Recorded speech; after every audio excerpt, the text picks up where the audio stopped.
ध्यान से सुनिए।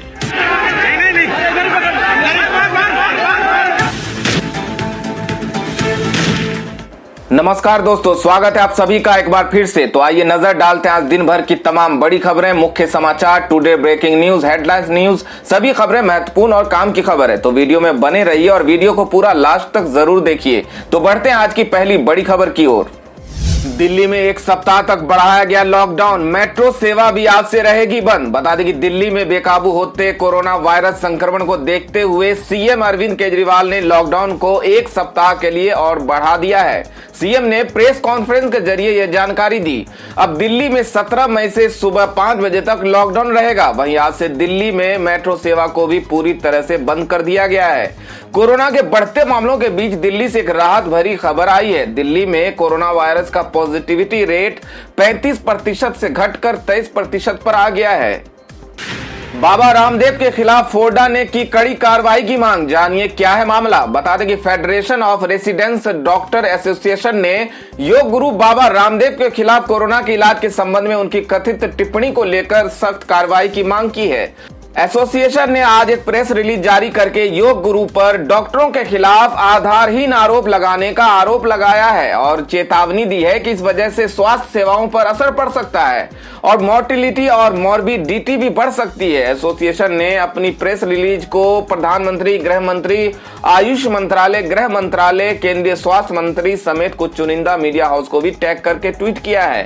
Federation of residence doctor association ने प्रेस रिलीज में कहा है कि इस समय कोरोना वायरस के खिलाफ मेडिकल फर्टिनिटी मिलकर काम कर रही है। करीब 1 साल की लड़ाई में हमने इस जानलेवा वायरस से लड़ते हुए अपने कई साथियों को खो दिया है, लेकिन फिर भी हम पर गलत इलाज करने और लगातार बिना किसी सटीक जानकारी के मरीजों को नुकसान पहुंचाने के आरोप लगाए जाते हैं।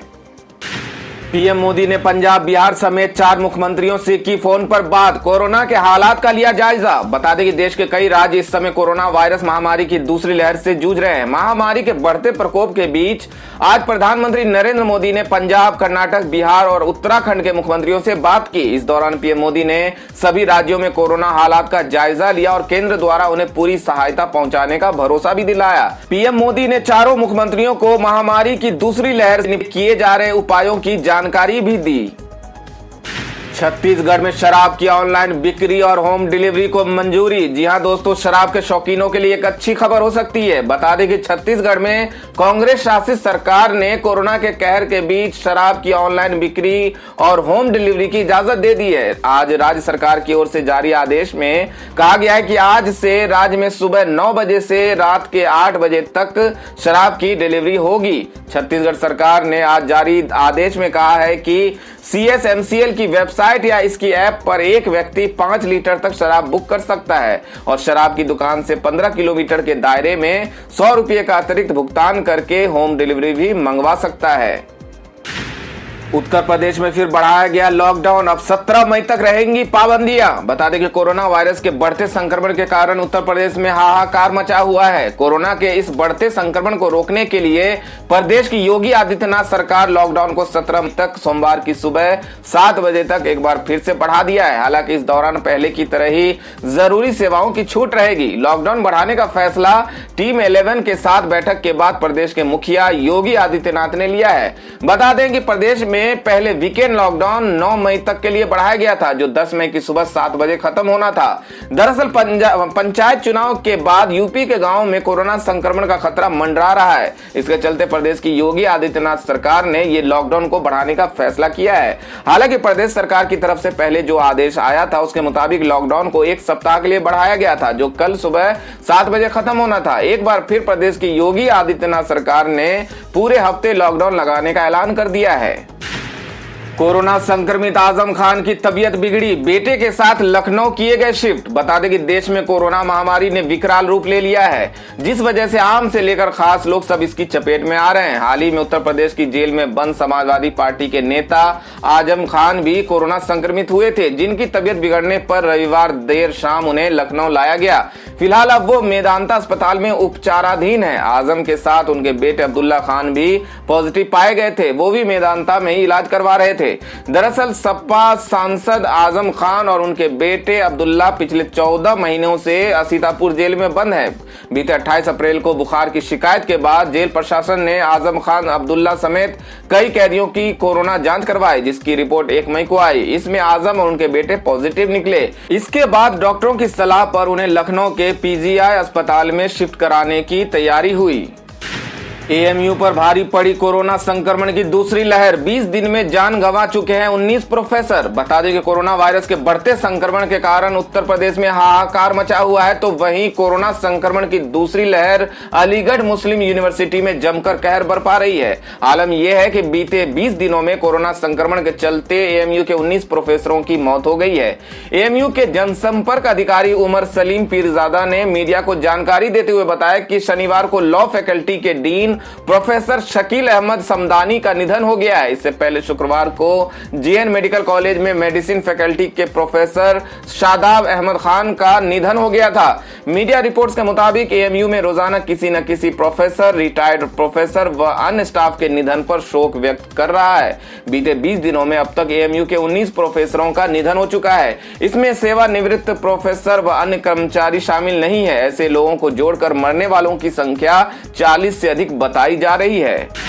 गुजरात में गौशाला के अंदर बना दिया कोविड सेंटर। दूध और गोमूत्र से बनी दवाओं से हो रहा है इलाज। बता दें कि उत्तर गुजरात के बनासकांठा जिले के टोटोडा में एक गौशाला के अंदर कोविड केयर सेंटर बनाया गया है, जहां पर गाय के दूध और मूत्र के साथ साथ आयुर्वेदिक दवाओं का इस्तेमाल कर कोविड-19 रोगियों का इलाज किया जा रहा है। प्रशासन की ओर से इसका नाम वेदा लक्षण पंचगव्य आयुर्वेद कोविड आइसोलेशन सेंटर रखा गया है, जिसमें मौजूदा वक्त में 7 मरीज अपना इलाज करवा रहे हैं।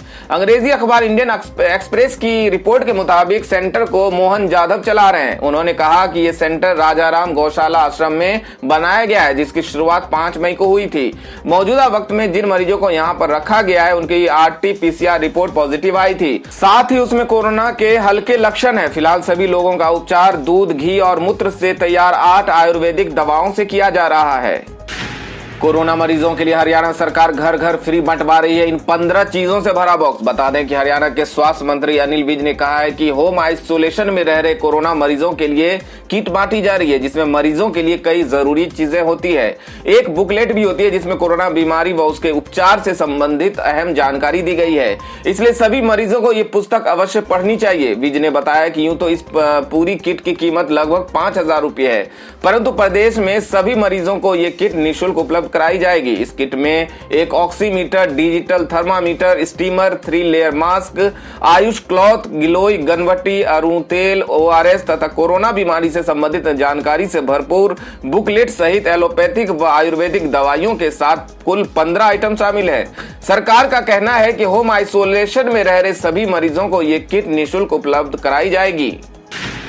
बिहार में कल से 18 वर्ष से अधिक के लोगों को लगेगी वैक्सीन। 3.5 लाख डोज पहुंची पटना। बता दें कि कल दोपहर के 1:30 बजे इंडिगो के स्पेशल फ्लाइट से कोविशील्ड की नई खेप पटना पहुंची। इसे आज शाम तक प्रदेश के सभी जिलों में भेज दिया गया। राज्य सरकार ने सीरम इंस्टीट्यूट ऑफ इंडिया को 1 करोड़ डोज का ऑर्डर दिया था, जिसमें 3.5 लाख डोज मिल गई है। बिहार के लोगों के लिए खुशखबरी है, 18 साल से ऊपर के लोगों का कल से वैक्सीनेशन शुरू होगा। दरअसल बिहार सरकार के स्वास्थ्य विभाग ने सीरम इंस्टीट्यूट ऑफ इंडिया को 1 करोड़ डोज का ऑर्डर दिया था, ताकि 18 साल से ऊपर और 45 साल के नीचे के लोगों को वैक्सीन दिया जा सके। हालांकि सीरम इंस्टीट्यूट ने पूरा ऑर्डर नहीं दिया है। विभाग के मुताबिक अलग अलग जिलों में वैक्सीन की डोज आज रात तक पहुंचा दी जाएगी। कल से 18 के ऊपर के लोगों को वैक्सीन देना शुरू कर दिया जाएगा।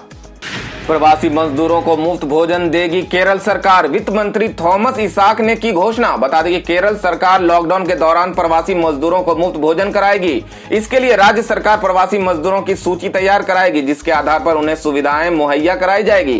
केरल सरकार में मंत्री थॉमस इसाक ने इस बारे में जानकारी दी है। इसाक ने ट्वीट कर इसकी जानकारी दी है। उन्होंने लिखा है कि केरल में दूसरे राज्यों के प्रवासी मजदूरों की भी लॉकडाउन के दौरान मुफ्त भोजन की किट दी जाएगी। प्रवासी मजदूरों को उनकी बस्तियों में स्वास्थ्यकर स्थिति सुनिश्चित करने और जरूरत पड़ने पर उन्हें जनता होटल से मुफ्त भोजन उपलब्ध कराने के लिए स्थानीय प्रशासन इनकी सूची तैयार करेगा। दोस्तों, अगर आप भी अपने गांव, शहर या अपने राज्य की खबरों को देखना चाहते हैं तो कमेंट में अपने गांव, शहर या राज्य का नाम जरूर लिखें। और अगर आपको अभी तक किसी भी तरह की सरकारी सुविधा का लाभ नहीं मिला है तो वो भी कमेंट करके जरूर बताएं कि सरकार की कौन सी योजना अब तक नहीं पहुंची, जिससे कि आपकी बात हमारे चैनल के माध्यम से सरकार तक पहुंच जाए। तो चलिए बढ़ते अगली बड़ी खबर की ओर। कोविड शवों की निःशुल्क अंत्येष्टि कराएगी योगी आदित्यनाथ सरकार, नगर निगम सीमा में लागू होगा ये आदेश। बता देंगे कोरोना वायरस के बढ़ते संक्रमण के कारण उत्तर प्रदेश में हाहाकार मचा हुआ है, तो वहीं अब कोरोना संक्रमण से होने वाली मौतों के लिए योगी सरकार ने बड़ा फैसला लिया है, जिसके मुताबिक कोरोना संक्रमण से हुई मौत के बाद सभी पार्थिव शरीर की अंत्येष्टि निःशुल्क कराई जाएगी। इसको लेकर प्रदेश की योगी आदित्यनाथ सरकार ने शासनादेश भी जारी कर दिया है। योगी सरकार द्वारा जारी हुए शासनादेश के मुताबिक उत्तर प्रदेश में कोविड से मृत्यु की दशा में निःशुल्क अंतिम संस्कार होगा। यह आदेश नगर निगम सीमा में लागू होगा। मीडिया रिपोर्ट्स के मुताबिक सीएम योगी आदित्यनाथ ने समीक्षा बैठक के दौरान कई जिलों में कोरोना वायरस से संक्रमण के कारण किसी भी मृत्यु के बाद उसके पार्थिव शरीर की अंत्येष्टि के लिए बड़ी रकम वसूले जाने के प्रकरण पर टीम 9 का ध्यान आकृष्ट कराते हुए इस संवेदनहीनता पर रोक लगाने का निर्देश दिया था। प्रधानमंत्री मातृ वंदन योजना के तहत केंद्र सरकार महिलाओं के खाते में भेज रही है 5,000 रुपये। जानिए किसे मिलेगा लाभ। बता दें कि केंद्र सरकार गर्भवती महिलाओं के खाते में 5,000 रुपये दे रही है। मातृ वंदन योजना के तहत 5,000 रुपये 3 अलग अलग किस्तों में दी जा रही है, लेकिन 19 साल से पहले गर्भवती हुई महिलाओं को इसका लाभ नहीं मिलेगा। योजना के तहत पहली बार गर्भवती होने पर पोषण के लिए 5,000 रुपये गर्भवती के खाते में दिए जाते हैं। इसकी पहली किस्त 1,000 रुपये की गर्भधारण के 150 दिनों के अंदर गर्भवती महिला का पंजीकरण होने पर दिया जाता है, जबकि दूसरी किस्त 2,000 रुपये 180 दिनों के अंदर और कम से कम एक प्रसव पूर्व जांच हो जाने पर दिए जाते हैं, जबकि तीसरी किस्त 2,000 रुपये की प्रसव के बाद और शिशु के प्रथम टीकाकरण का चक्र पूर्ण होने पर मिलते हैं। मातृत्व वंदना योजना 2021 के अंतर्गत केंद्र सरकार ने आवेदन की प्रक्रिया को ऑनलाइन कर दिया है। इस योजना के तहत लाभार्थी खुद ही ऑनलाइन आवेदन कर सकते हैं। प्रधानमंत्री मातृत्व वंदन योजना के तहत ऑनलाइन आवेदन करने के लिए लाभार्थी को www.pmmvy-cas.nic.in पर लॉगिन करके आवेदन करना होगा। तो खबरों में आगे बढ़ने से पहले आपको याद दिला दें कि अभी तक आपने वीडियो को लाइक नहीं किया तो लाइक कर दें, दोस्तों को शेयर भी कर दें और ऐसी ही बड़ी और ताजा खबरों के लिए हमारे चैनल को सब्सक्राइब भी जरूर कर लें। तो बढ़ते हैं अगली बड़ी खबर की ओर।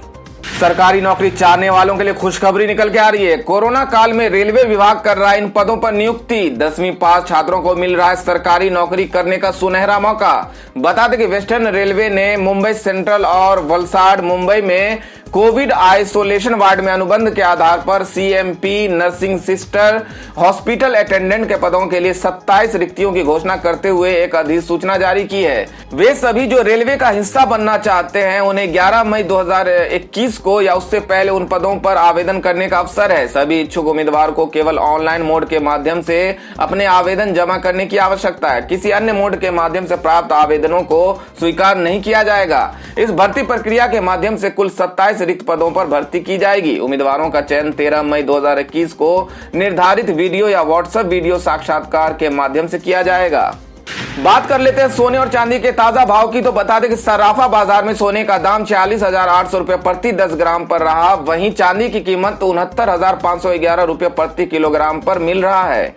बात कर लेते हैं आज के मौसम समाचार की। तो बता दें कि मई माह का एक हफ्ता बीत चुका है और दूसरे हफ्ते में भी देश के किसी हिस्से में लू चलने की संभावना नहीं है। हालांकि महाराष्ट्र, मध्य प्रदेश और उत्तर प्रदेश के कुछ हिस्सों में शुष्क और गर्म मौसम बना रह सकता है। प्रत्येक वर्ष मई में गर्मी अपने चरम पर होती है, लेकिन इस बार मानसून पूर्व गतिविधियों के चलते स्थिति बदली हुई है। पश्चिमी राजस्थान को छोड़कर पूरे उत्तर भारत में कहीं भी लू जैसा माहौल नहीं बना हुआ है। मानसून भी अपनी गति से आगे बढ़ रहा है और तय समय पर केरल पहुंच जाएगा। तो दोस्तों ये थी अब तक की सभी बड़ी खबरों की अपडेट्स। टुडे ब्रेकिंग न्यूज और लेटेस्ट खबरों को देखने के लिए हमारे चैनल को सब्सक्राइब जरूर कर लें। वीडियो लाइक और शेयर जरूर कर दें अपने दोस्तों और रिलेटिव्स के साथ। तो दोस्तों आपसे फिर मिलेंगे काम की खबरों और सरकारी योजनाओं की एक और नई वीडियो के साथ। तब तक के लिए धन्यवाद दोस्तों।